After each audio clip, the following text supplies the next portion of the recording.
Muy buenas noches, un saludo a todos ustedes. Estamos nuevamente en Voces de Éxito. Hoy día jueves, perdón, miércoles 1 de octubre.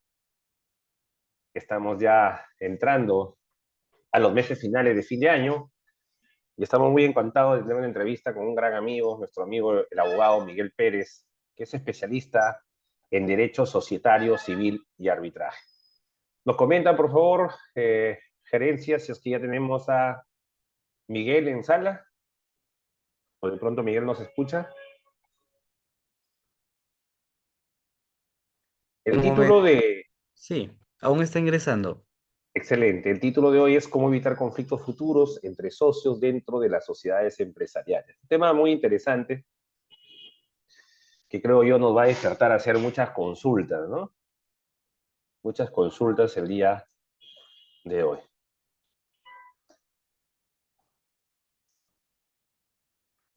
Igual a todos invitarlos a que puedan compartir el enlace con sus amigos empresarios, colegas contadores, administradores, ingenieros y todas las profesiones que de alguna manera nosotros somos socios en alguna empresa, ¿no? Tenemos una empresa donde tenemos socios y pues hoy vamos a aprender algunos aspectos para blindar cualquier tema de líos que podríamos tener basados en la confianza, ¿no? Muchas veces nos puede pasar que no respetando los aspectos legales en la confianza uno puede quedarse sin empresa y sin acciones, ¿no? Y esto vamos a aprender el día de hoy. Nos pasa, a mí me pasó alguna vez y ahora sonrío sobre ello, porque a veces te dicen, tú eres socio, ¿no? Y aportas y das todo el esfuerzo y al final no lo eres porque no estás formalizado o porque no tienes, digamos, eh, el acompañamiento legal que corresponde. Muy bien, en unos minutos ya tenemos al abogado Miguel Pérez, que es un gran amigo mío, parte de nuestra comunidad empresarial también, y que el día de hoy va a estar compartiendo con los amigos de Educa sus conocimientos en relación a derecho societario con el tema cómo evitar conflictos futuros entre socios dentro de las sociedades empresariales. Sí, vamos a ver acá unos minutitos. Un segundo, por favor.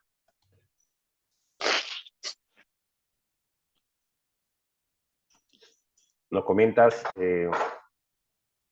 Hola, hola, buenas tardes. Hola, Miguel, ¿cómo ¿Cómo estás? estás? Muy buenas noches. ¿Qué tal, Luis? ¿Cómo estás? ¿Qué tal? Qué gusto saludarte, Miguel. Bienvenido a nuestra sala de Educa. No sé si podrás habilitar tu cámara. Sí, me sale que él... A ver. Ya, ¿me Muy bien, confirmas? ¿Me puede ver? excelente. Qué gusto saludarte, Miguel. Te damos la Luis, ¿cómo bienvenida a estás? esta noche de Voces de Éxitos. Me imagino también corriendo en el trabajo.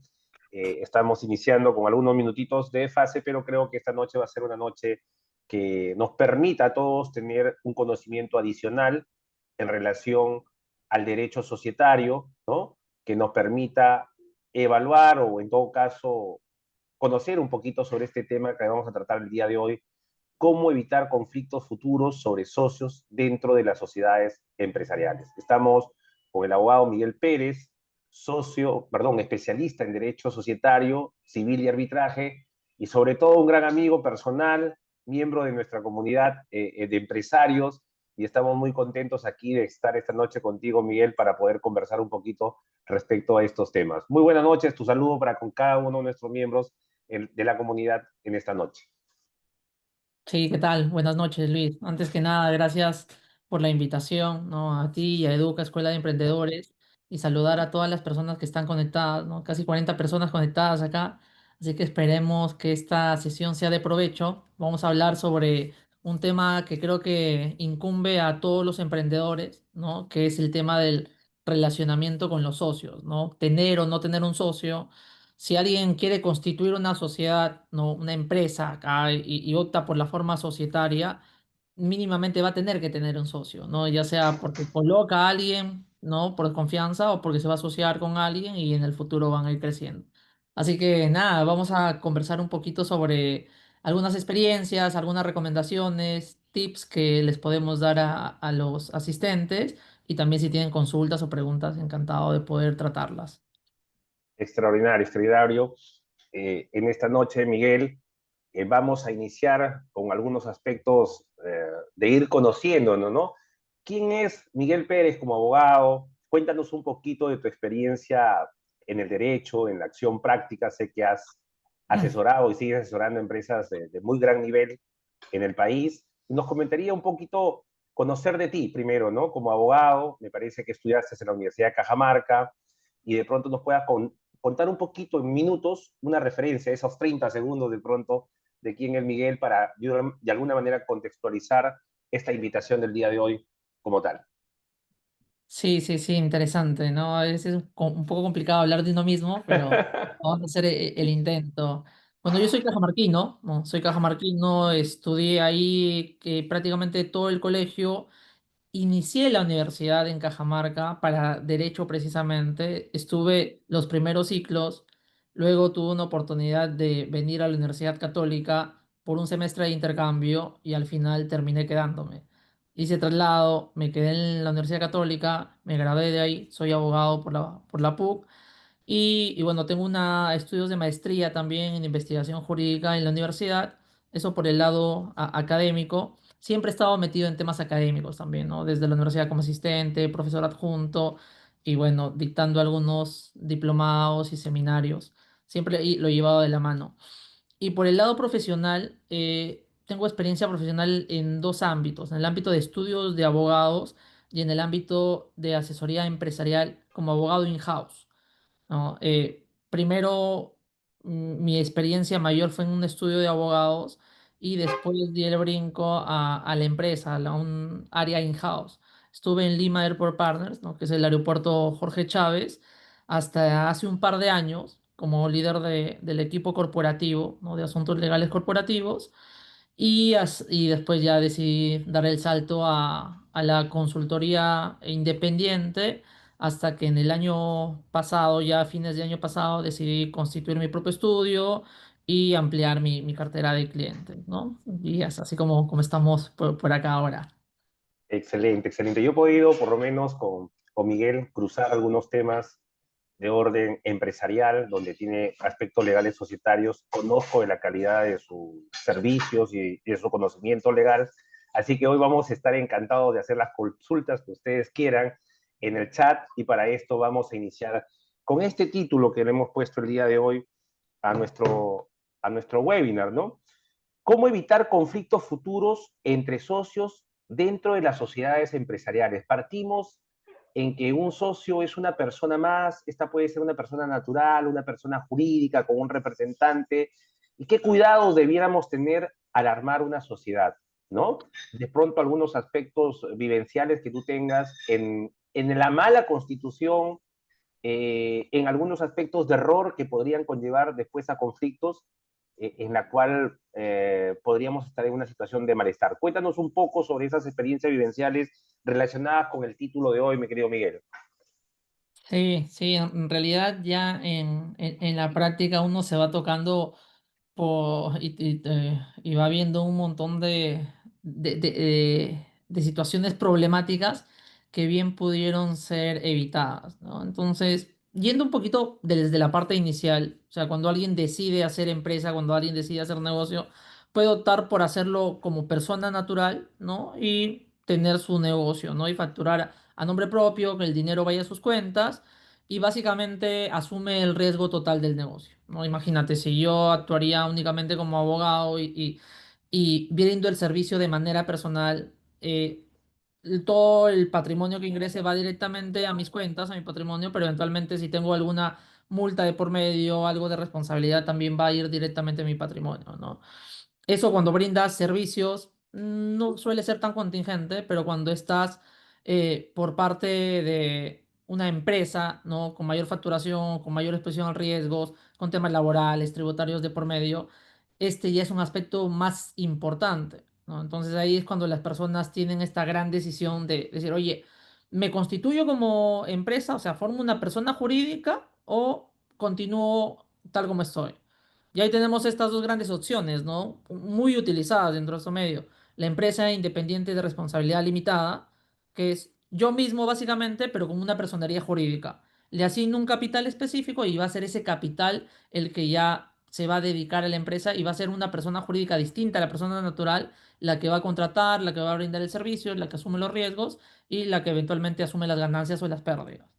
¿Qué es lo bueno de esto? En que ya separas tu patrimonio, separas el patrimonio personal del patrimonio de la persona jurídica. Si eventualmente le metiste 1.000 soles a esa empresa, entonces lo que vas a perder son esos 1.000 soles, ¿no? Pero tu patrimonio personal no se va a poder ver afectado por acreedores, por terceros, que puedan venir y tocarte la puerta.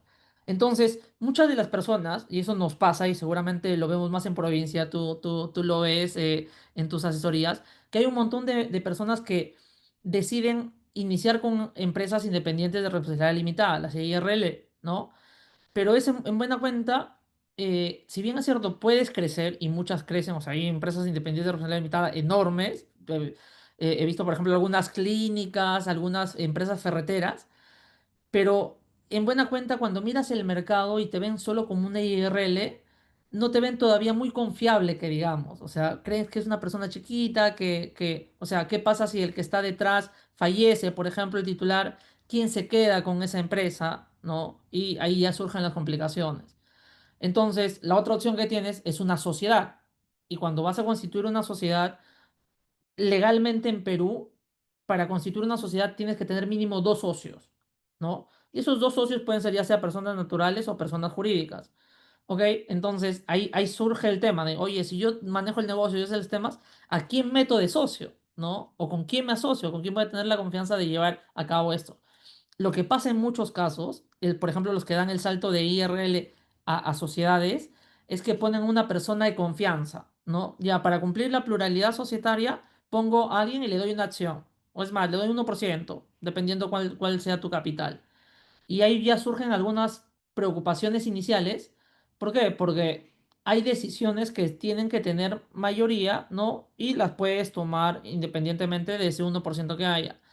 Pero la gestión misma de la sociedad, no, en caso se requiera el involucramiento y participación del otro accionista minoritario, vas a tener que meterlo necesariamente, ¿no? Entonces, si es alguien de favor, ya sea tu mamá, tu amigo o una persona más, el hecho de que esa persona se pueda desentender, no te quiera firmar los documentos o simplemente aparezca un día y te quiera pedir dividendos o distribución, es uno de los principales problemas que surgen al inicio de querer constituir una sociedad y no meter a un socio real, ¿no? Sino meter a un socio de favor, por así decirlo. Es una de las primeras vivencias que podría decir que pasan y que te pueden generar problemas, ¿no? El tema es, no lo hagas, no necesariamente, o sea, hazlo, pero ten candados de por medio. Si, por ejemplo, tienes a tu hermano y tu hermano es de tu confianza, ¿no? Entonces, y él va a ser socio de tu sociedad con 1% de acciones, entonces, que te otorgue un poder, ¿no? Un poder especial, específico, detallado, para que tú puedas, como socio, participar en representación de él también y que las juntas los puedas tener de manera universal. Si eventualmente quieres disponer de esas acciones, dárselo a otra persona, ten un poder de disposición para poder transferirlas también. Entonces, si bien es cierto, tienes a una persona de favor ahí, o sea, que el favor sea completo, ¿no? Y que mañana más tarde no te pueda venir y tocar la puerta y pedir dividendos o pedirte que le compres sus acciones o algo de por medio, o te impida o trate de sacar algún aprovechamiento que no necesariamente corresponde a la función o figura que tenemos, ¿no? Eso sería algo primero como para iniciar. Bien, muy bien. A mí me parece muy bien, Miguel, y yo te lanzo una primera pregunta. Yo, Luis Sánchez, quiero constituir una empresa, pero como no tengo mucha confianza, pongo a mi hermano. Le doy ese 1%, ¿no? Y tengo una sociedad anónima. Pero mañana mi hermano quiere dividendo, mi hermano dice que también es su empresa, y de esta manera, así como puede ser mi hermano, puede ser un amigo, una persona de confianza, y que después me genera un lío. Este poder que tú hablas genera un candado, pero ¿es un candado cerrado completamente o da la posibilidad de que él pueda revocarme el poder y entrar en una situación compleja en la disposición que yo pueda tener de algo que ya no es mío legalmente, pero que realmente sí lo es? Esa es mi primera pregunta. Y una segunda pregunta es, ¿hay alguna transgresión legal al tener un socio de favor? Dos preguntas, mi Sí, querido Miguel. sí, sí, sí, sí. Aquí, dependiendo del tipo de riesgo, hay grados de complejidad en cómo se cubre algo. El hecho de tener a un socio de favor, por así decirlo, es per se un riesgo, ¿no? Y es per se un riesgo porque eventualmente mañana más tarde puede pasar lo que tú dices. Dependiendo del grado de confianza que se le tenga, el candado va a ser mayor o menor, ¿no? Si es alguien en tu entera confianza y que lo que quieres resguardar es el hecho de que tener que firmar, de tener que participar en juntas, entonces un poder te sirve, porque sabes que la otra persona no te lo va a revocar, ¿ok? Porque está alineada contigo. Pero si existe esa posibilidad de que eventualmente te lo pueda revocar y hay un riesgo de por medio de que se pueda ir, entonces puedes hacer lo que se conoce como poder irrevocable.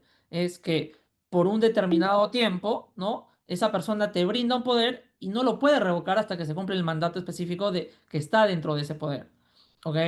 Y eso viene amarrado a su vez con otro punto, que es por ejemplo el tema de pedir dividendos o de querer hacer alguna actuación con las acciones que hay un mandato, un contrato de mandato sin representación, en donde esta persona, no tienes un acuerdo con esta persona, que puede ser remunerado inclusive, en donde esta persona está declarando que estás teniendo, que está en titularidad de las acciones, ¿no?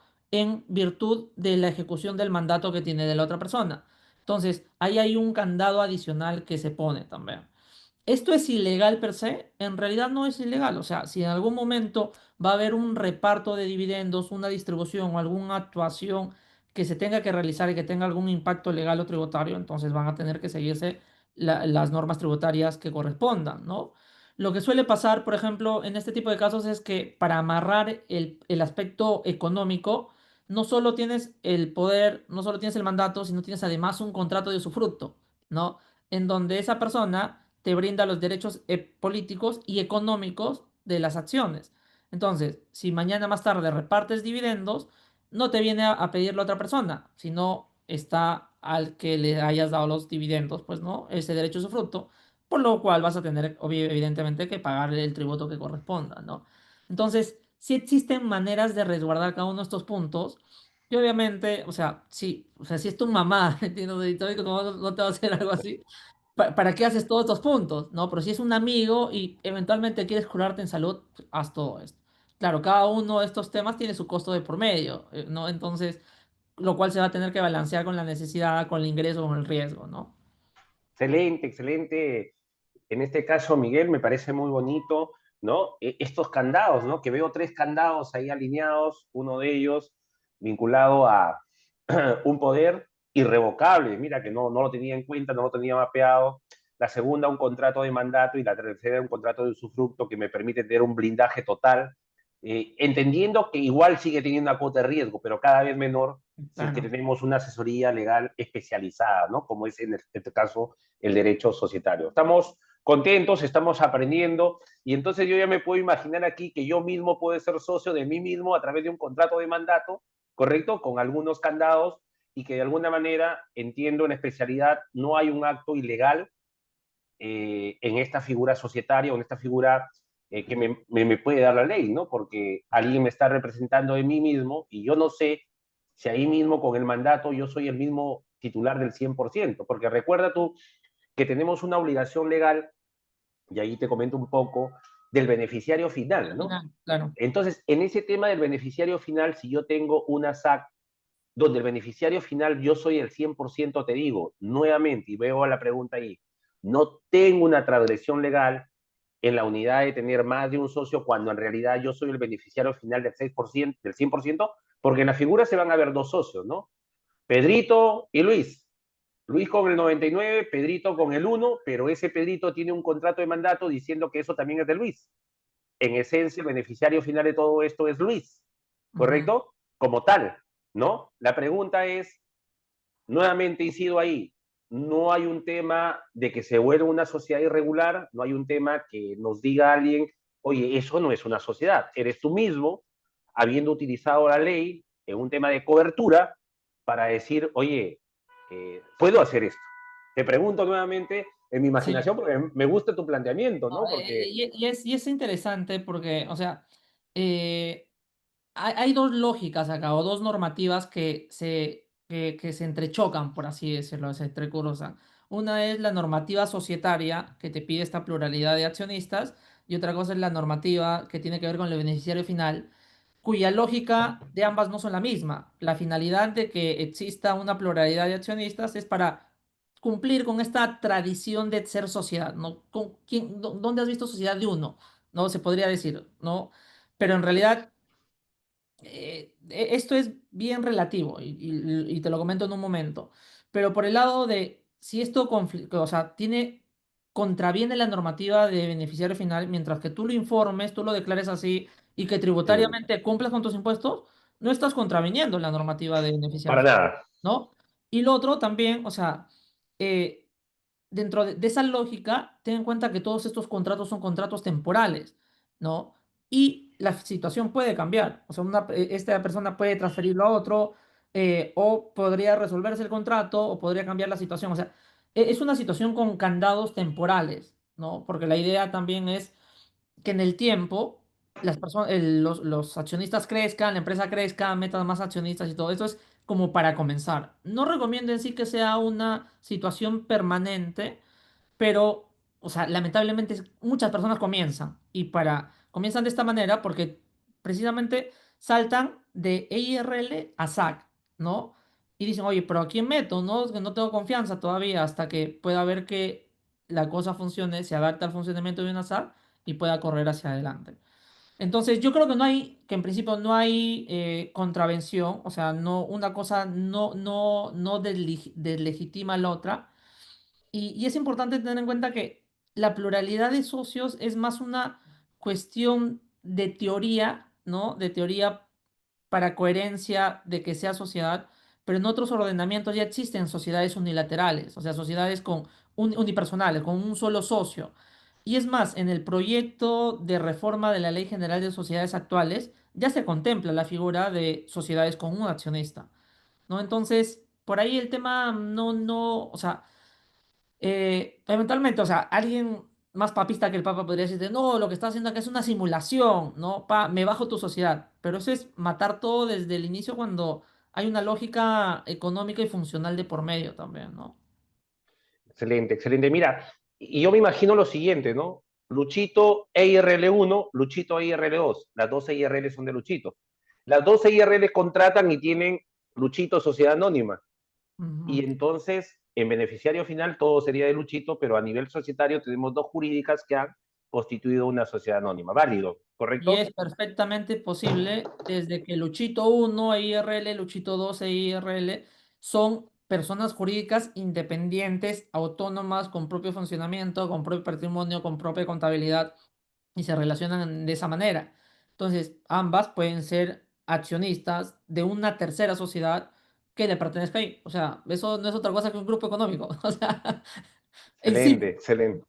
Mira, Miguel, yo tengo las entrevistas y siento que me nutro demasiado, así que esos one to one tienen que ir prosperando más seguido. Sé que los tiempos son a veces canallas con nosotros, pero Miguel es un gran amigo, parte de nuestra comunidad empresarial, es un abogado experto en derecho societario, yo lo tenemos aquí comentándonos algunos temas básicos de inicio, de cómo debo constituir mi empresa, ¿no? Y aquí me viene otro interrogante interesante, Miguel, es, eh, ¿me veo feo como una IRL en relación a una SAC? ¿Realmente se ve feo? ¿Se ve como que la IRL es chiquito y que la SAC es más grande?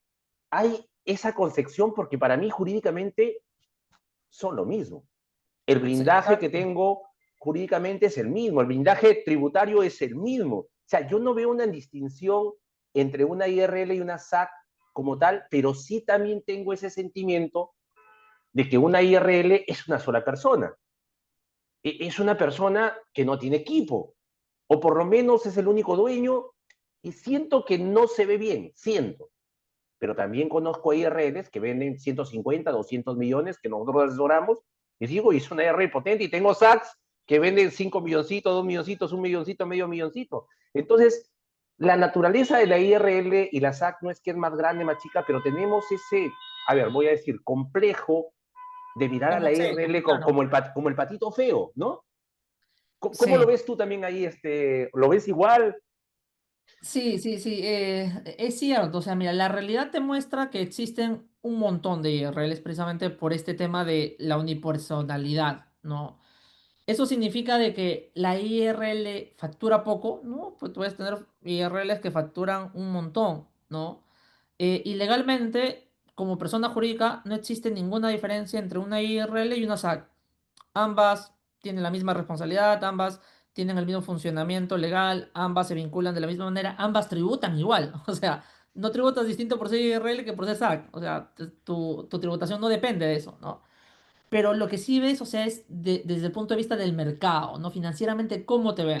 Y algo sí es cierto. Si bien es cierto, ambas son personas jurídicas, si alguien contrata con una IRL, ve más riesgo porque la IRL está atada al titular, ¿no? Al titular. Y si es titular gerente, peor. Porque dice, oye, se muere este, ¿y qué pasa con la IRL? Con la IRL, o nombras un nuevo titular y haces una asociación, te transformas o te extingues. Y, por ejemplo, yo te digo, a ti como banco, obviamente eso te va a preocupar, te va a levantar las alarmas, es decir, tienes una IRL con un, no sé, titular de 70 años que te viene a pedir un préstamo por 20 años. Entonces, oye, se me fallece el titular, ¿qué me hago yo con la sociedad que se extingue y no cobré? Y esa lógica puede ser aplicada a otros proveedores grandes. Entonces, también la IRL, al estar ligado al fundador o al titular, o sea, tiene esta perspectiva de temporalidad, ¿no? Que su temporalidad va relacionada a la vida del titular. En cambio, una SAC, no importa quién sean los accionistas que están detrás, ¿no? O en principio, y esto tiene como vocación de permanencia. Entonces, eso también está mirado. Y claro, y toda la gente dice, o sea, ya si te pones un ámbito empresarial grande, dice, oye, los jugadores en las grandes canchas son todas sociedades, ¿no? No ves por ahí una IRL metida. Entonces es por eso oye, ¿quién invitó al partido de la IRL, no? Muy bien, excelente, Miguel, excelente. En realidad, me alegra mucho que estés el día de hoy acá. Esto se va a volver en más invitaciones aquí a Educa, a Voces de Éxito, que es un programa que intenta compartir variados temas, ¿no? Variados temas. Vamos ahora sí a que nos vamos a sentar en la mesa un grupo de amigos o un grupo de invitados a hacer una sociedad anónima. Pero de pronto, como dicen, el dueño de la idea soy yo, el que va a poner el mayor capital soy yo, el que quiere poner la regla de juego soy yo. Sin embargo, necesito de la ayuda de 3 o 4 amigos que me suman y Ujú, que yo he calificado que podrían ser parte de mi sociedad. Por ejemplo, en mi fórmula, las sociedades de A3, ya te las comenté en un momento, funcionan. En la de A2 nos vamos a agarrar a golpes, así uno tenga la mayoría y la otra la minoría. Por ejemplo, alguien ya trajinado, imagínate tú que viene Bill Gates y me dice, Luis, oye, ¿sabes qué? Quiero hacer una sociedad contigo. ¿Dónde firmo? ¿No? Y quiero que tú seas el 1% de mi sociedad en el mundo. ¿Dónde firmo? Entonces, ¿qué situaciones debo tener yo como el grande que voy a invitar a pequeños o yo como el pequeño que me está invitando el grande respecto a una reunión previa a la constitución de la empresa, a este acuerdo societario previo de que vamos a hacer una empresa donde a mí me ofrecen el 1%, me ofrecen el 5%, me ofrecen el 10%, o alguien me dice yo voy a tener el 75% y ustedes tres van a tener, o ustedes cinco van a tener el 5% cada uno y planteo este negocio. ¿Qué cosas hay que tener en cuenta para que de repente a Bill Gates viene acá y nos dice, pues, Miguel Ángel, Luis, quiero que sean mis socios en el Perú y les voy a dar 1% de todas las acciones del mundo? Yo creo que diría, Miguel Ángel, ¿qué precaución hay que tener? Porque yo sí quiero firmar, ¿no? Yo sí quiero ser socio de Bill Gates en el 1%, ¿no? Entonces, cuéntanos ahí algunos detalles de esa mesa previa a la constitución, mi querido Miguel. sí, sí, sí, eso es, o sea, primero, eso no va a pasar necesariamente cuando recién constituyes una sociedad, ¿no? Porque cuando recién constituyes una sociedad, eh, tratas más de buscar socios operativos, o sea, socios que puedan crecer contigo o el negocio, ¿no? Que puedan crecer contigo el negocio porque tú tienes la idea, tienes esto, pero, por ejemplo, eres el máster en temas informáticos, pero, pero no manejas bien temas financieros y tampoco sabes cómo administrar. Ah, entonces alguien que maneje temas financieros, administración, temas de comercio, te ayuda, te complementa. ¿Ok? Entonces, siempre cuando alguien quiere entrar a una sociedad y verlo desde el punto de vista que esto es un negocio. O sea, cuando alguien entra a una sociedad como accionista está invirtiendo. Es una inversión, ¿no? Es una inversión. Es una inversión de capital variable, ¿no? ¿Por qué? Porque inviertes en una sociedad, inviertes en tener determinado porcentaje de acciones y no sabes cuál va a ser tu retorno. Tu retorno va a estar determinado al porcentaje, ¿no? De ganancias que tenga la sociedad cada año. Esa va a ser tu ganancia, ¿ok? En principio. Entonces, aquí hay dos tipos de socios. Hay socios inversionistas que únicamente les interesa, oye, yo pongo mi plata acá y me desentiendo del negocio. Ustedes son los operativos, ustedes vean cómo me hacen, me generan ganancias, ¿no? Y cómo trabajan mi plata para que les sirva como capital. Entonces, ahí en buena cuenta, lo que se va a querer asegurar el que invierte su plata es, por ejemplo, que exista una política de repartición de dividendos anual, ¿no? Que siempre se apruebe repartición de dividendos y que él tenga su dividendo asegurado, ¿ok? Porque claro, imagínate, tú tienes un 5%, entras a una sociedad como socio capitalista únicamente, das tu inversión ahí y lo que tú esperas es año a año ir recuperando tu inversión y eventualmente ganando, ¿no? Pero el mayoritario decide, año uno no reparto dividendos, año 2 no reparto dividendos, año 3 no reparto dividendos, año 4 no reparto y nunca reparte dividendos. Entonces tú te quedas colgado con tu 5% porque nunca vas a recibir dividendos, ¿no? Entonces, uno de los primeros puntos a tener en cuenta, si eres un socio inversionista, o sea, que únicamente se va a meter plata y va a esperar que su retorno regrese, es que al meter plata tengas un compromiso, no un acuerdo de por medio con los accionistas y la sociedad de que mínimamente se van a repartir dividendos, aunque sea a esa persona, o sea, que vas a tener un dividendo o un retorno asegurado que se va a repartir año a año. Porque de lo contrario, si no tienes algo de por medio, anda a llorar al río, porque ni aunque te vayas al juez, ni al tribunal, ni a la Corte Suprema, ni al TC, te van a dar, porque no tienes ese derecho. O sea, con tu 5% no puedes pedir una repartición obligatoria. Si los mayoritarios deciden nunca repartir, entonces nunca van a repartir. Es un primer gran punto, ¿no? Eso en cuanto a los socios inversionistas, ¿no? A los que solo quieren meter su plata y tener un retorno en el tiempo. Entonces, uno, asegurarse de que hay una política de repartición de dividendos y que se les vaya a repartir mínimamente un porcentaje a ellos, independientemente de los resultados, por ejemplo, que puedan haber. Pero por otro lado, y estos son los más complejos, es los socios que no solo meten plata, sino que se van a involucrar con la operación del negocio también, ¿no? Acá lo que te digo, el financiero, el administrador. Entonces, además de meter plata a la sociedad, van a brindarle servicios a la sociedad, o sea, se van a meter dentro de la operación de la sociedad teniendo algún rol, ya sea como trabajador o como administrador, ¿no? O sea, como trabajador o como prestador de servicios, ya sea, o sea, tiempo completo o part-time, ¿ok? O eventual. Y esto suele suceder mucho también, ¿no? Porque dice, ya mira, vayamos los tres entonces. 30%, 33% cada uno. Un tercio, un tercio, un tercio. Tú eres el tecnológico, tú el financiero y tú el administrador y el comercial. Entonces, 30% y cada uno se supone que se va a dedicar a sus actividades, ¿no? El tecnológico se va a dedicar a desarrollar el software, por ejemplo, el financiero a tener la plata, a la administración del dinero que haya y el otro a los temas comerciales y a la administración del negocio. Pero lo que suele pasar, y suele pasar muy a menudo, es que alguno de estos se termina desentendiendo, ¿no? El financiero ya nunca trajo plata a la sociedad, nunca hizo ningún financiamiento, nunca administró los activos financieros de la sociedad y se desentiende, pero sigue teniendo su 30%, su 33%.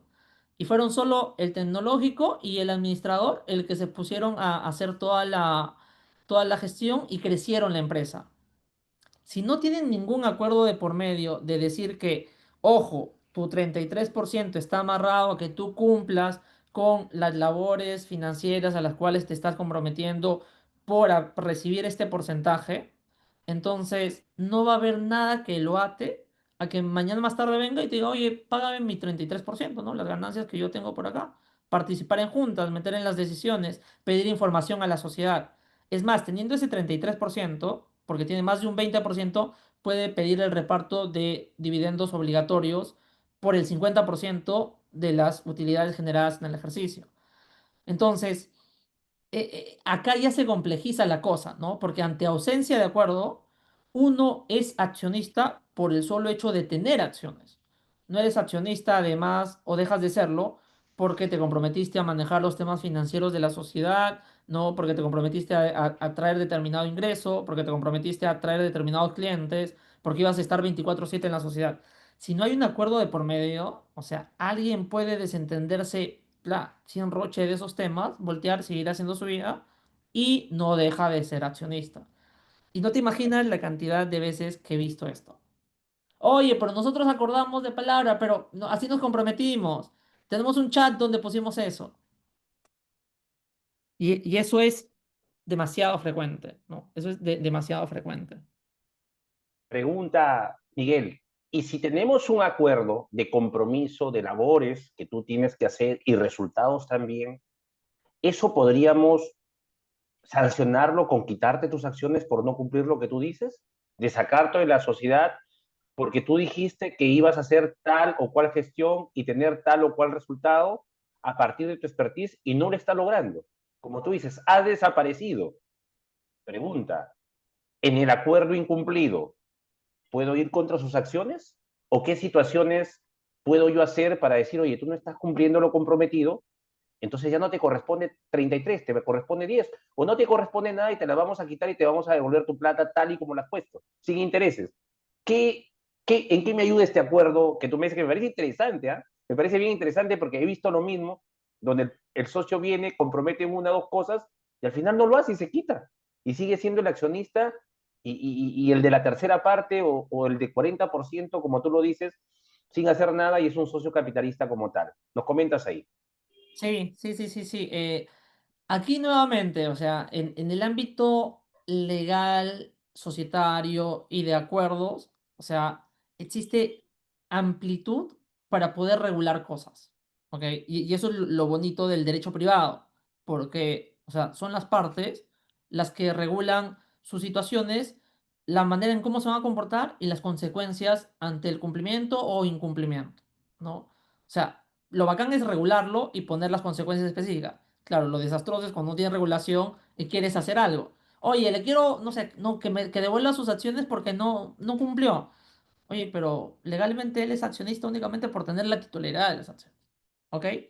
Entonces, aquí depende mucho de cuál es la situación. Claro, si tú te comprometiste, por ejemplo, a traer clientes, ¿no? Y generarle ingresos a la sociedad mínimamente por 20.000 soles mensuales, ¿no? Y eso está atado a la titularidad de acciones que tengas, pueden pasar varias cosas acá. Lo primero es, oye, mira, no estás cumpliendo con generar este monto, nosotros sí.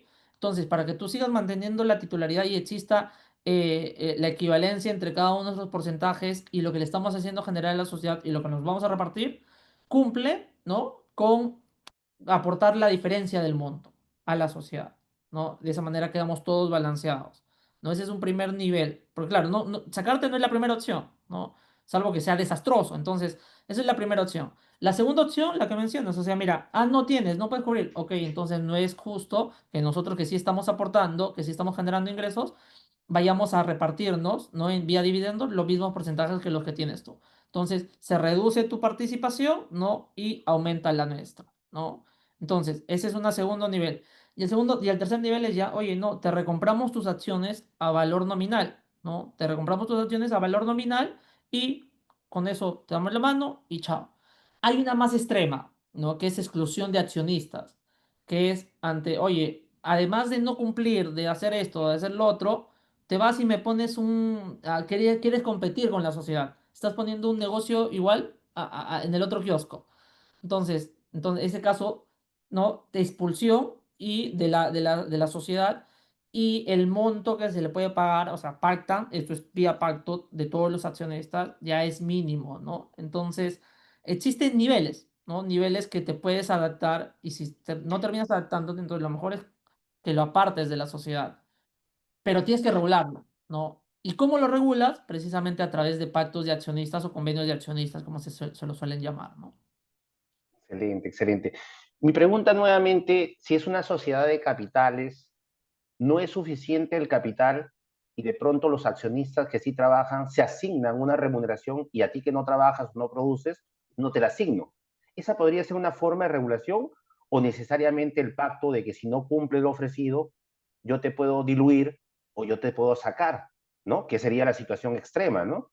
Entonces, Ujú. yo diría lo siguiente, ¿no? Estoy pensando en voz alta como empresario y decir, mira, vamos a un tema de negocio donde los tres hemos aportado, no sé, 100.000 soles cada uno, pero los tres hemos dicho vamos a comprometer nuestras vidas con este proyecto. Y el socio uno lo cumple, el socio 2 lo cumple, pero el socio 3 se desentiende. Y se desentiende y va a hacer otras cosas distintas, no compite con la misma línea. ¿Correcto?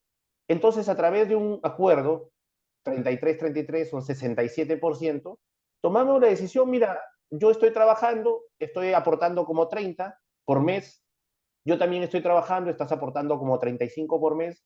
¿Qué te parece si nos asignamos 10.000, 10.000, pero al socio que no está trabajando y está desentendido, no va a tener un sueldo, pero nosotros sí?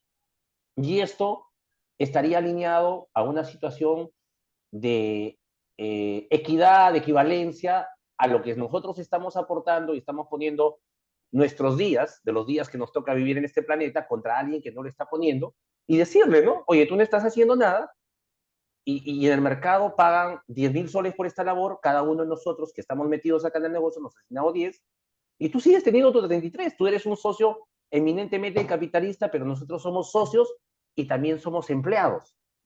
Y entonces desde ahí ya tenemos las cosas claras y digamos que este socio es un socio capitalista, lo invitamos no solamente como un socio capitalista, sino como un socio que adicionalmente de ser capitalista da conocimiento, expertise de lo que hace, pero en este caso se ha desentendido. Eso por un lado. Y por otro lado, a veces solo buscamos socios capitalistas, donde yo no necesito que trabajes, sino necesito que pongan plata y al final yo contrato a los técnicos que probablemente son más baratos que ellos y de pronto son más productivos que ellos porque hay juventud con mucho conocimiento. Entonces, aquí mi pregunta es si necesariamente tengo que tener estos acuerdos de no cumplimiento, ya que esta es una sociedad de capitales y necesariamente me comprometo a, es parte de la normatividad. Si tú me dices, Luis, vamos a hacer una empresa, yo te digo, ya, bacán, ¿para qué? Vamos a, no sé, vamos a formalizar gente que viene de otro país acá. Muy bien, ¿quién lo va a hacer? Yo lo voy a hacer como tal. Bueno, ¿tú vas a trabajar? Sí, sí, ya, perfecto. Miguel, ponte tu sueldo, ¿qué? Tú te vas a trabajar. ¿Y tú? No, yo no quiero trabajar. Yo solamente quiero ser socio capitalista, ¿no? Yo solamente quiero tener dinero y más o menos pongamos la proyección.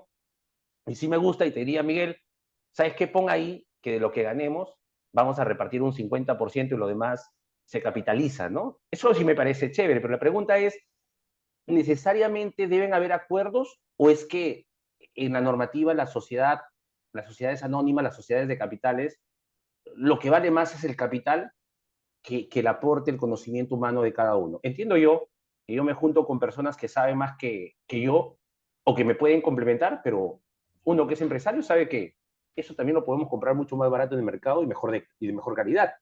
Entonces, ahí quisiera que nos puedas orientar un poquito si en todos los casos hay que poner acuerdos de labores que deben hacerse y sobre todo, si yo busco y te digo, mira, Miguel, tú eres abogado, especialista legal, yo me comprometo a trabajar 8 horas y en este compromiso hago que este compromiso se cumpla o tú pagues las consecuencias de ello, de retirarte, reducirte, diluirte o sacarte de la empresa porque no estás cumpliendo lo que hemos ofrecido. Nos comentas ahí un poquito, mira, la sesión se agotó rapidísimo, vamos a sacar después este comentario que nos hagas, pero te digo, estoy muy contento de que estés aquí, Miguel, en realidad he podido ver la calidad de tus servicios y voy a pedir que dejes tu teléfono, que nuestros amigos de Educa te puedan contactar también. Y estoy seguro que si usted tiene un lío societario, pues Miguel es una de las personas que yo conozco, yo me relaciono mucho como abogado, tenemos un equipo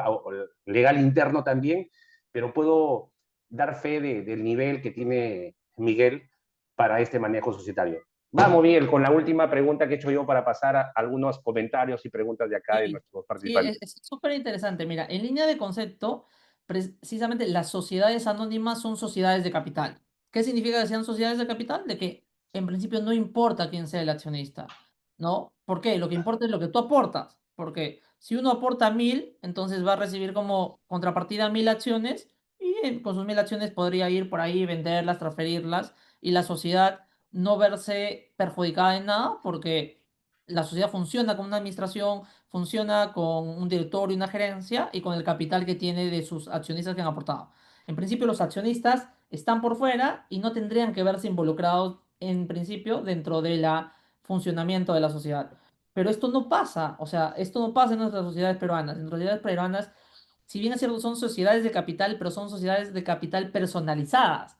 Porque sí importa quién tengo al lado, ¿no? No es lo mismo que haga un acuerdo con un socio que conozco, con un familiar, a que venga Juanito de la Pelota y me diga, oye, quiero comprarte tantos porcentajes de acciones de tu sociedad porque quiero invertir. ¿Quién eres tú? Le vas a decir, ¿no? ¿A razón de qué te va a dar mi acción? Y eso es parte de nuestra cultura.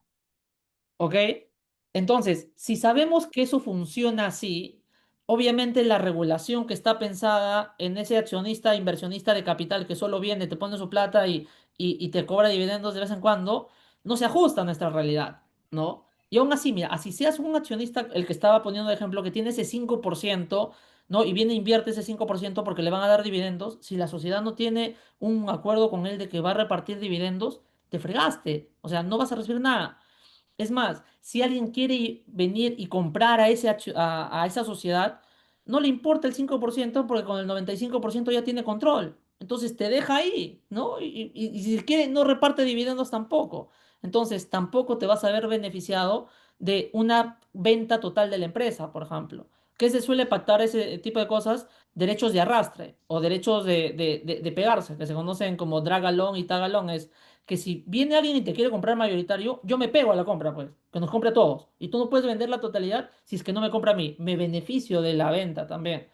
Pero si no tienes ese acuerdo, entonces simplemente fuiste, ¿no?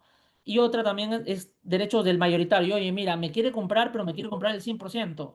El hecho de que tú te quieras quedar con tu 5% me friega la venta. Ah, te jalo, entonces te arrastro a la compra. Y yo ya, como ya acordé eso, ya pues me arrastro y me beneficio del dinero que esté ahí también. Pero tienes que pactarlo, ¿me entiendes? Aún siendo solo inversionista capitalista, ¿ah?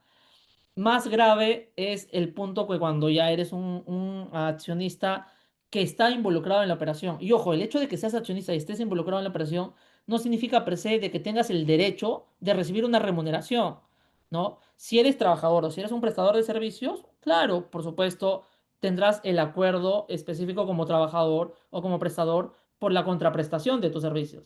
Pero es como contraprestación de tus servicios, significa que tiene que haber una equivalencia entre lo que haces y entre lo que te están pagando, ¿no? Que en el esquema que tú dices, ya, tres accionistas, uno no hace nada, los otros sí, se ponen un sueldo, ya, si ese sueldo es equivalente a mercado por las actividades que hacen, entonces no habría en principio problema. Pero yo como abogado del otro, del que no está, en buena cuenta miro eso, miro un desbalance y digo, oye, esto es lo que están haciendo, se están repartiendo dividendos indirectamente en perjuicio de mi cliente, que no está dentro de la sociedad y lo que estás haciendo lo está reduciendo.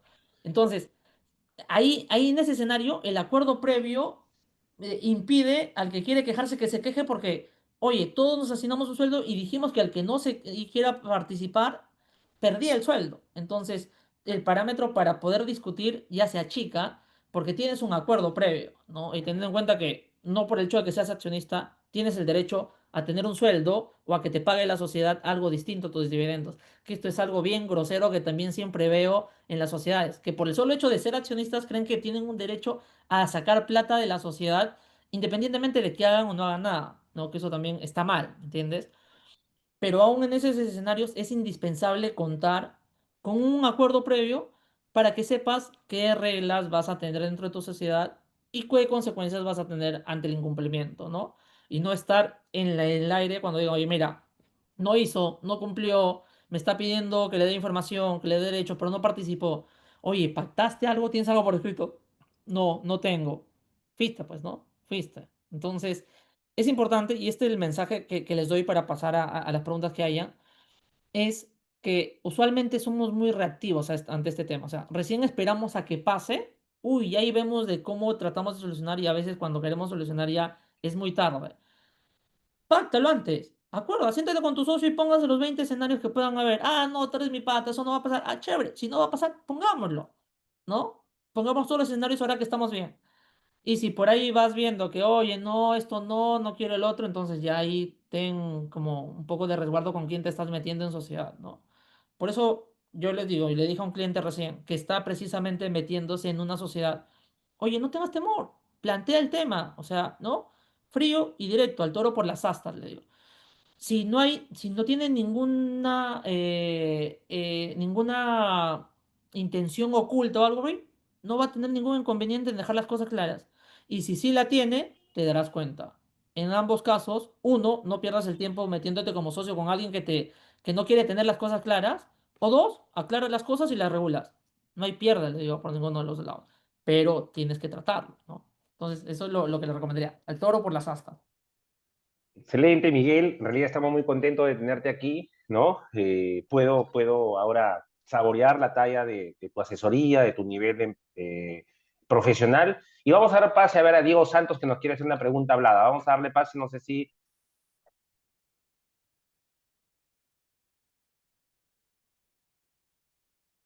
Te muteaste, Luis. si Doctor, voy a ver. Hola, Diego, ¿cómo estás? Buenas noches. doctor, buenas noches, doctor. Excelente participación del doctor. Doctor Miguel, tengo una consulta. Al inicio mencionó sobre los socios de favor y la figura que se suele usar, que es el contrato de mandato. Eh, Ujú. ¿Por qué mencionó la figura del mandato sin representación? Porque también existe la figura del mandato con representación y mencionó luego del contrato de usufructo, que tienen que ir a la par. No es que solamente con el contrato de mandato ya se podrían regular todas esas, mediante las cláusulas, eh, todo eso para que ya no se llegue a hacer tanto una cadena de contratos. Sí, es una muy buena pregunta. En principio te diría que sí, pero societariamente no tendría tanto impacto, porque imagínate, Luis y yo somos los dos accionistas de EducaSac, por ejemplo, ¿no? Y Luis es el accionista de favor. Y él tenemos un mandato en donde Luis, ¿no? Indica que él va a ejercer a nombre mío y no con representación, porque no ofrece mi representante, sino es un mandato sin representación. Y que los ingresos, por ejemplo, por dividendos que él reciba, me lo va a trasladar en cumplimiento de su mandato.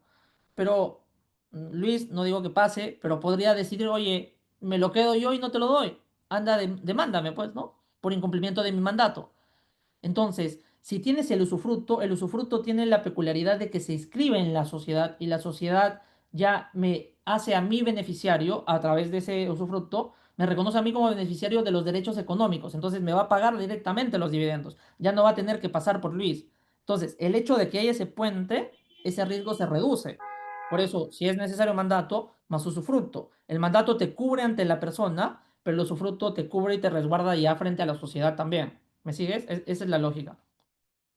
Excelente. Vamos a ver con algunas preguntas. Dice, para efecto del beneficiario final, no se debe declarar que el mismo tiene el 99% a pesar de tener el contrato de mandato del 100%. En mi opinión, aquí, el beneficiario final, que es un tema tributario, lo contesto yo, está vinculado al tema del test de propiedad. En el test de propiedad, la persona con el mandato tiene el 100% como tal, Correcto, de ¿no? En acuerdo. ese sentido, iríamos con un test de propiedad. Vamos a ver, Marisol, una consulta. Se puede formar una SAC, una persona natural con una IRL siendo la misma persona natural de la IRL? En mi opinión, sí. Vamos a ver qué dice el especialista, ¿no? Una persona natural más la IRL de la persona natural, entre los dos pueden formar una SAC. Sí, completamente. Y en realidad, o sea, eso es un poquito más, no costoso, sino que, o sea, si quieres ser pulcro y no quieres entrar en este tema, oye, la pluralidad del mandato de favor y todo eso, haz eso. Te creas una IRL y otra. Pero claro, el tema es que el costo de tener una sociedad, ya sea, o una persona jurídica, hay un costo de por medio, tributario, contable, ¿no? Entonces, si ambas tienen como funcionamiento, y eso es lo ideal, y así te curas en salud de que no vaya a haber a otro involucrado perfectamente posible. Ese es mi escenario Válido. ideal para alguien que quiere, o sea, yo soy solo yo y únicamente voy a ser yo. Haz eso. Y quiero mi sociedad anónima porque me veo bonito, ¿no? Me veo Tal mejor, cual. me veo más fuerte, más grande. Excelente, excelente. Alexander dice, las políticas de dividendos y acuerdos societarios se puede hacer luego de constituida la empresa. Entiendo que sí, a través de una modificación, de un nuevo acuerdo. Esto es hacer mediante la Junta de Accionistas en el libro de actas. A ver qué nos dice nuestro amigo Miguel. Sí, sí, sí, sí. Esta política de dividendos puede ser ya un acuerdo de junta de accionistas o puede ser un pacto de accionistas. ¿Por qué es más potente que sea un pacto de accionistas? Porque las juntas, por regla general, se rigen por una regla de mayoría. Es decir, si alguien define un pacto de accionistas, una política de dividendos ahora por mayoría, puede venir y cambiarlo por mayoría después de nuevo también. Pero si lo tienes vía pacto de accionistas, es decir, como un contrato con todos los accionistas como partes, para que esa política se cambie, no se hace por mayoría, se hace con todas las partes involucradas. Y es precisamente por eso que la fortaleza de los pactos de accionistas, ¿no? De que el mayoritario no decide sobre un pacto, sino tienen que estar todos de acuerdo para poder cambiarlo. Por eso el pacto tiene más fortaleza y este pacto se inscribe en la sociedad, es decir, los accionistas notifican a la sociedad lo inscribe en su matrícula de acciones y la sociedad está vinculada por este pacto también, no podría ser algo distinto a lo que está ahí, ¿no? Es la fortaleza de los pactos de accionistas. ¿Y el pacto de accionistas solo es en el inicio o el pacto de accionistas también se puede dar una vez constituido? En cualquier Excelente, momento. excelente, excelente, Momento. Miguel. Vamos con Mili Salazar, dice, buenas noches. Inyecté 40.000 a una empresa de una amiga, sin ningún documento. Uy, uy, uy. En el acuerdo, en el acuerdo que a 2 meses nos repartiremos las ganancias y la devolución del capital. ¿Ok? ¿Qué documento debo hacer ahora para tener seguridad?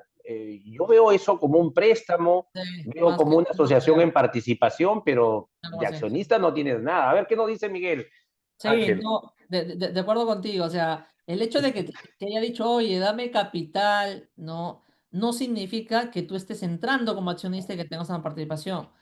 Si alguien entra como accionista en una sociedad, significa que después de constituida, que está aportando dinero a la sociedad y la sociedad va a aumentar su capital y te van a dar acciones o que los accionistas que están actuales te dan un porcentaje de las que tienen. De otra manera, tú no eres accionista, ¿no? Lo único que has hecho es prestado tu plata. ¿Qué tienes que hacer al respecto? Firmar tu contrato de préstamo lo más antes posible para tener tu sustento de la salida de dinero y de la entrada después de los intereses y de lo que vaya a venir, ¿no? Y en todo caso podría ser también un tema de estos contratos asociativos como la asociación en participación Podría ser. como tal también, ¿no? Muy bien, muy bien. Nos dice Roberto, ¿cómo se pacta las exclusiones de accionistas que no cumplan con los objetivos? Esa pregunta a mí me gusta. ¿Cómo pacto a alguien que me ofreció su corazón y no me ha dado su corazón? ¿No? O cómo pacto con alguien que dijo hacer algo y al final no lo hace o no está en la capacidad de hacerlo? ¿Cómo lo saco de mi sociedad si me es complicado tenerlo, ¿no?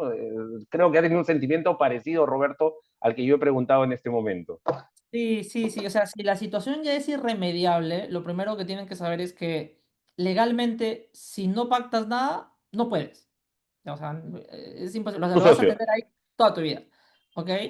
Lo segundo es que sí tienen que ser bien pulcros al momento de pactar las causales de exclusión de socios. ¿Ok? Porque sí, puedes pactarla y como todo procedimiento tendría que tener un debido procedimiento, ¿no? Esto lo ha dicho ya el Tribunal Constitucional. No es que, oye, mira, no, ya, siento que me has traicionado mentalmente porque anoche soñé que, que tenías otro negocio, que tienes otra, o sea, y pum, te saco. No, no, así tampoco no funciona, ¿no? Entonces, se pacta en el estatuto de la sociedad, esto sí tiene que ir vía estatutaria, las causales por las cuales ese accionista puede salir de la sociedad, ¿no? Por no vinculación, por desentenderse de la sociedad, por competir con la sociedad, por violar deberes de confidencialidad que pueden tener, por no participación o involucramiento dentro de labores, por no realizar aportes cada cuanto que se requiera. Entonces, lo pactas de acuerdo a la estructura.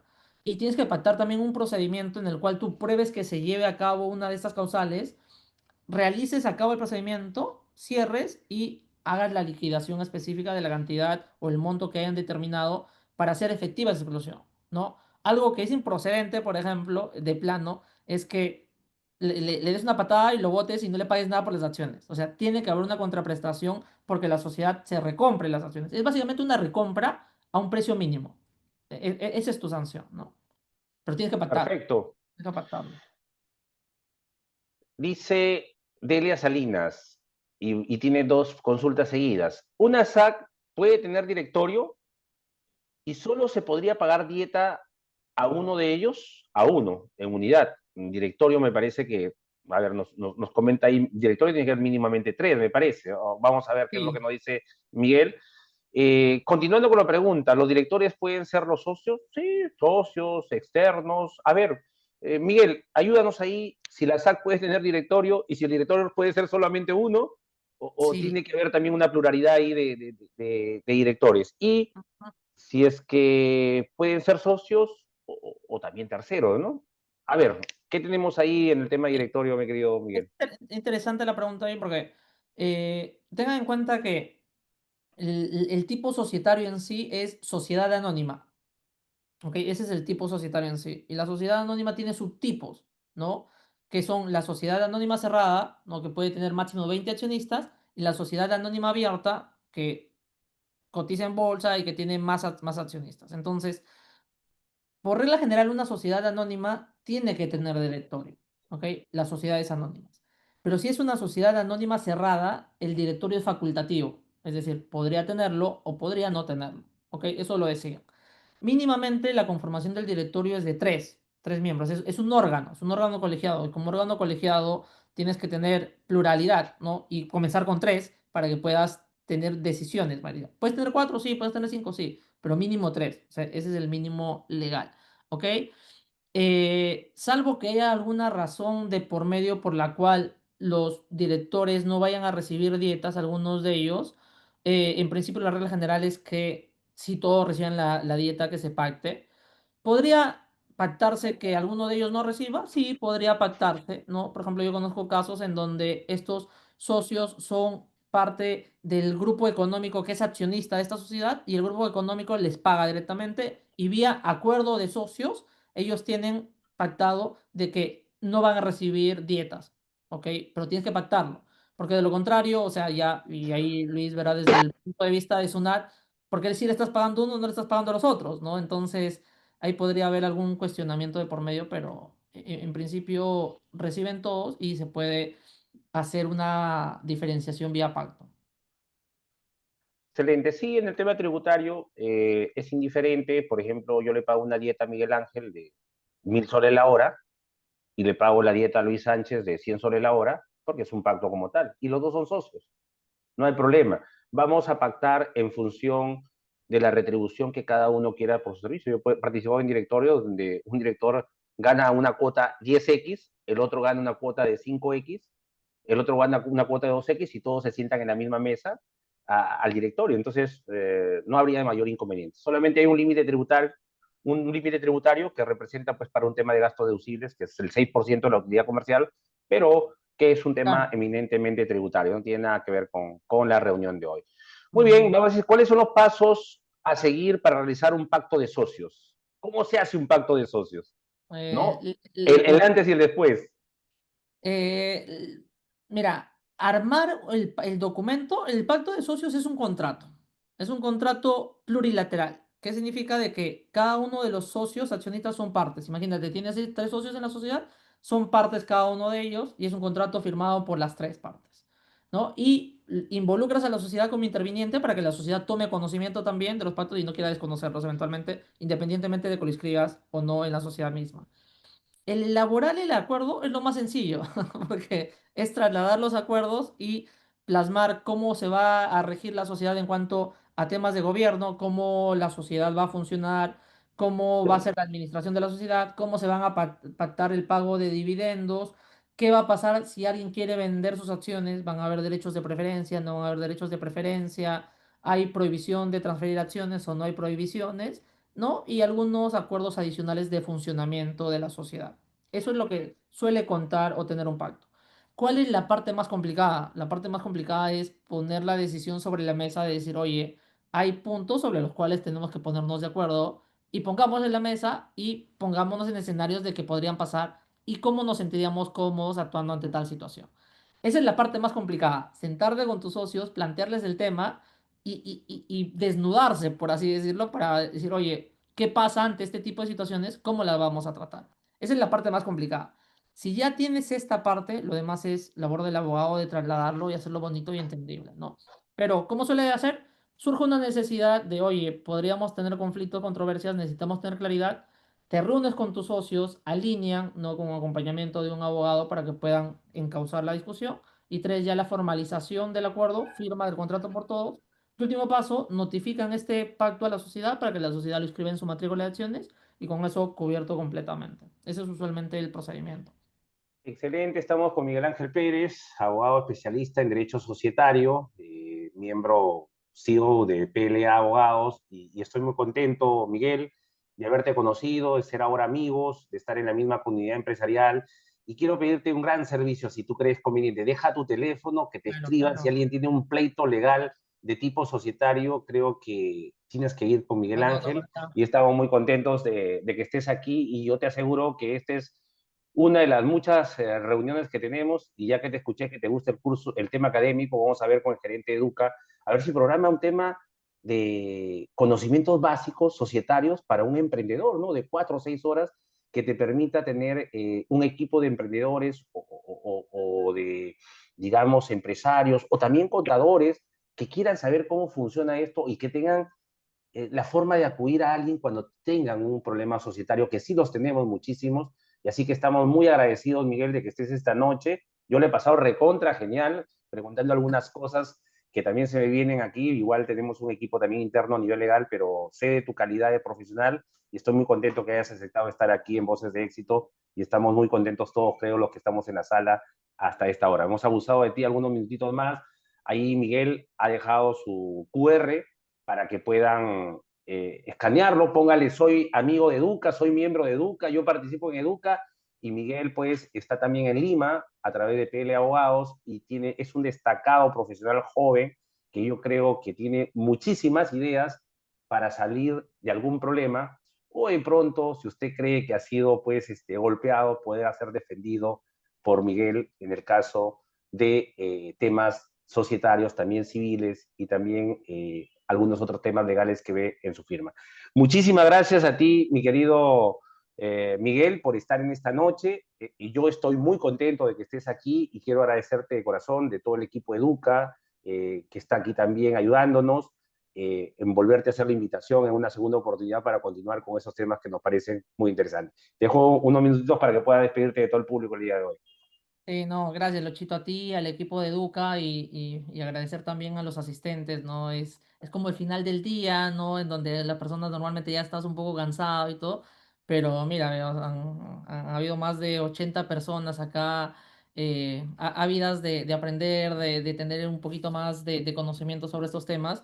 Y yo encantado de poder hablar, porque como te das cuenta, o sea, creo que si nos podemos hablar, podemos hablar acá nos vamos de largo con los temas y los supuestos que se dan en la práctica y que son tan ricos, ¿no? Y que pueden servir a muchos de los que están acá o eventualmente ellos también los han pasado, ¿no? Así que nada, te tomo la palabra y veamos que podamos armar algún curso para emprendedores o algún curso societario para no abogados. O sea, hay cosas interesantes que se pueden ver porque estos son temas transversales, ¿no? Son temas transversales que no se tocan mucho, o sea, lamentablemente, o sea, lo dejas de lado y solo cuando ya sale el problema lo sueles atender. Pero no hay nada mejor que la labor preventiva, ¿no? O sea, a mí me encanta, me gusta que cuando un cliente viene, me dice, oye, tengo este conflicto, tengo este problema, lo atendemos, lo resolvemos, pero ya vamos al conflicto, ¿no? Y ya cuando entras en conflicto ya es, o sale bien o sale mal, o sea, ya no hay término intermedio ahí, ya. Entonces lo que trato de propiciar es una cultura ya más de prevención, ¿no? Y ahorita que estás bien, arregla, adecúa, conversa con tu socio, ¿no? Y deja que los temas personales y societarios que pueden ser problemáticos en segundo plano y dedíquense su tiempo y energía al negocio, no a pelear, al negocio, porque cuando estás en la pelea es como te absorbe, es un bucle, o sea que estás ahí, te absorbe, te chupa la energía y al final terminas matando la relación y terminas matando la empresa. Entonces, eso no nos pasa, ¿no? Muchas gracias, Miguel. Acá tenemos algunos comentarios de despedida, agradecimiento. Percy nos dice gracias por la información. Delia Salinas desde Lima nos dice excelente reunión, muy, muy provechosa, todo de calidad, mil gracias, asegurado. Diego Santos nos dice gracias, doctor Miguel Ángel. A ti también, Diego, por estar presente. Roberto dice muchas gracias por su exposición, muy buena idea. Está Voces de Éxito. En Voces de Éxito estamos trayendo todos los temas, ¿no? Hoy día hemos estado con un tema también de salud en la mañana, con Héctor Talavera. Víctor Villegas, extraordinario tema. Mr. Sánchez nos dice nuestro amigo Víctor Villegas de nuestro club de lectura. Comentarles a todos que ya nosotros estamos desde mayo en un club de lectura de 5:45 de la mañana a 6:30, que es espectacular. Vamos leyendo ya 5 libros hasta el día de hoy, y Víctor Villegas es uno de los miembros activos del club de lectura, nos levantamos tempranito y nos está dejando enseñanzas de vida. Son 30 minutos como si fuera una dosis de una pastilla así de vitaminas para todo el día que te mantiene prendido, y eso lo tenemos en Voces de Éxito, perdón, en el Club de Lectura de las 5:30 de la mañana. Gracias, Víctor Villegas, por estar acá, abogado también, nuestro amigo Víctor Villegas es abogado también y está aquí en sala y también es un miembro activo del Club de Lectura. Renato Navarro, excelente exposición, gran profesional, éxitos, gracias Renato por su comentario. Ana Cuña, muy buena introducción, por supuesto. Entendamos esto como un inicio de una relación muy bonita de Educa para con también nuestro amigo Miguel Ángel Pérez. Rosa, gracias por la ponencia, doctor Miguel, y al equipo Educa, muy buenas noches. Gracias a todo el equipo organizador. Educa Escuela de Emprendedores también se hace presente, excelente, Miguel. Pronto nos juntamos. Esa es escritura de nuestro amigo José Iturrey. Muy bien. Elba Cancino, muchas gracias, excelente reunión de alto nivel y a su vez lo hicieron muy sencillo de entender. Elvita Cancino también es una contadora destacada y que también es miembro del Club de Lectura. María Talledo, muy bueno, gracias por su atención, excelente. Marcos Antonio Plasencia, muchas gracias por su excelente exposición, muy buenas noches. Mili Salazar, excelente, gracias. Diego, bueno, Diego no está por acá, gracias. Y Miguel, yo soy Luis y Miguel, muy bien, gracias. Hilberto, muchas gracias, doctor, excelente. iPhone, excelente información. Mi querido Miguel, te mando un fuerte abrazo, ya nos juntamos para un café o un cevichito. Te mando un abrazo, muchísimas gracias de corazón por estar en esta invitación y te aseguro que vamos a seguirte molestando y pidiendo de tu tiempo para poder compartir estos conocimientos. Muchas gracias. Encantado, encantado. Muchas gracias, gracias a todos y que tengan una buena noche. Muy buenas noches, buenas noches. Gracias.